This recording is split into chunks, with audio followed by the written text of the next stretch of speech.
How I describe myself?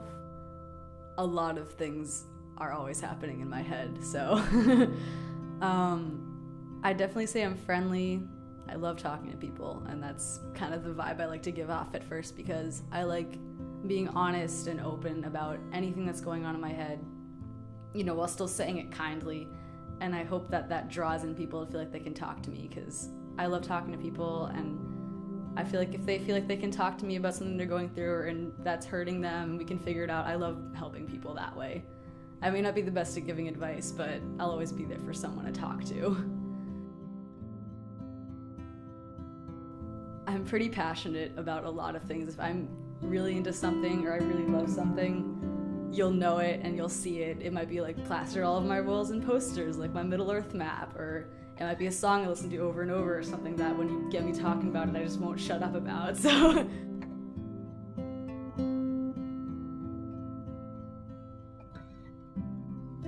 running is one of my favorite things to do.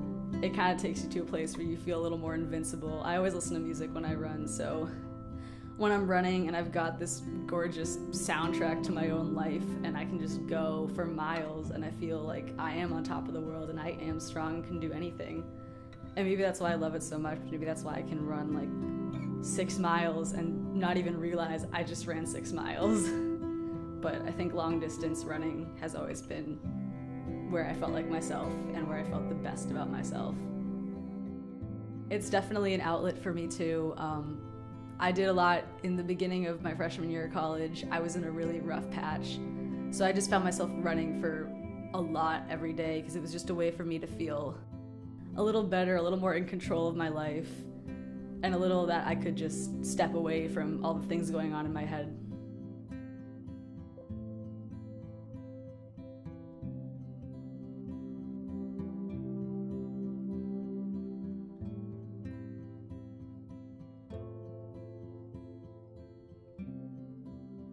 I love so many things. I love anything from just a good book in the morning. I don't have time to read a lot anymore, but I love just going to bookstores and finding new books, and I just love stories of any kind. I love seeing my friends. Just yesterday we all climbed up on the roof and looked at the stars, and things like that make me so happy. Going off that nature makes me so happy. I just love being outside. And I think that's why I'm here at UVM, because everyone, you ask them what some of their favorite things are, and they're like, oh, the outdoors, hiking, this. And everyone feels that way, so it's kind of nice to fit in there. I love climbing trees. I love being by the ocean and just being able to dive in the water. It feels amazing. I don't really get to do that a lot here, so I always miss it.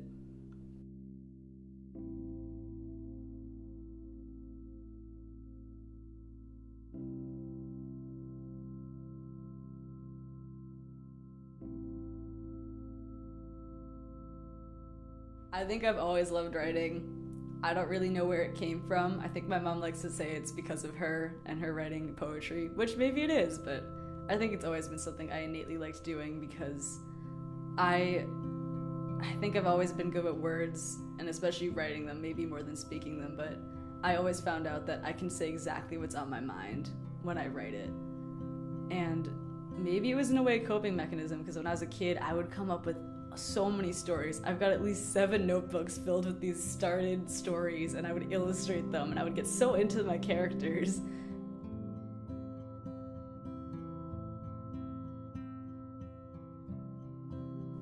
Since I was a kid, I've been writing, pretending I was somewhere else, making a whole world out of it. And that was just how I'd express myself, or how I'd explore how maybe this felt, or how it feels to be super sad or super heartbroken. And then my own life started kind of kicking in, and I started to feel what it's like to feel really hurt, really broken, really upset.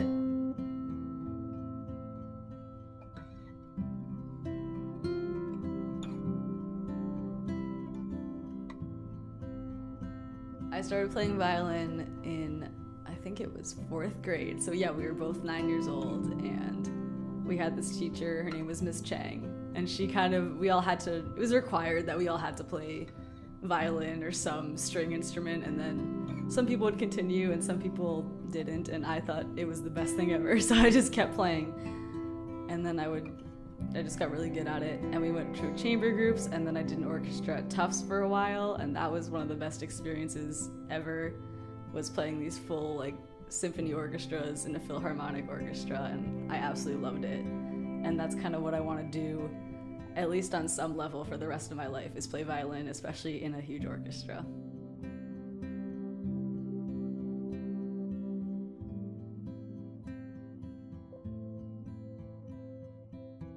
Every time I start this story about, what major things shaped you, it's always I feel so dumb saying, the first time I broke up with my first boyfriend. That really messed me up for maybe a year, honestly.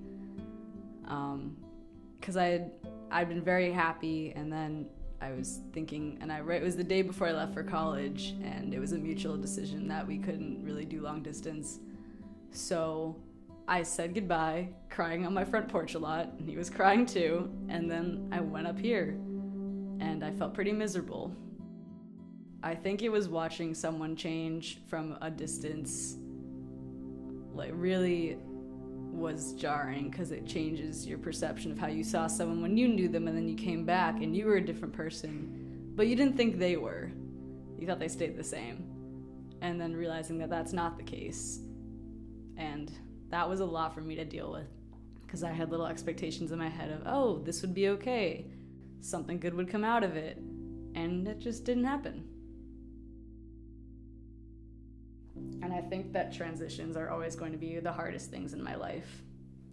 And that was just figuring out how to handle it for the first time.